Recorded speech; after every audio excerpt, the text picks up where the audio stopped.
พี่น้องเอ้ยการติดเสาเนาะสำเร็จไปได้ด้วยดีพี่น้องเห็นเนาะหลังจากที่ติดแล้วเนาะก็สิประมาณนี้เลยว่าสั้นช้าอันนี้ก็คือปูนเรือเนาะวิธีการปูนเรือก็สิประมาณนั้นเลยอันนี้ก็เป็นเสาที่แล้วเนาะ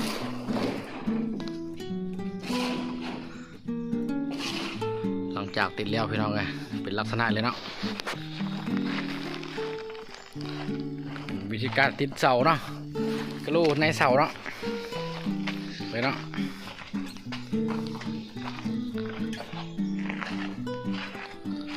จะเป็นฝาทางในเฮือนเนาะ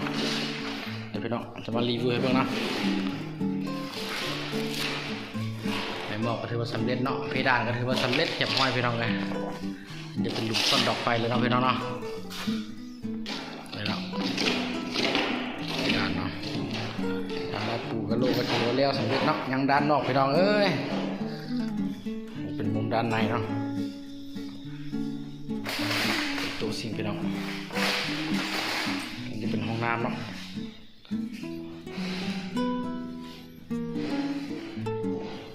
ถือว่าสำเร็จไปที่ม้อยพี่น้องเลยยังโบกด้านนอกแล้วก็ติดบัวเติมนะพี่น้องเนาะ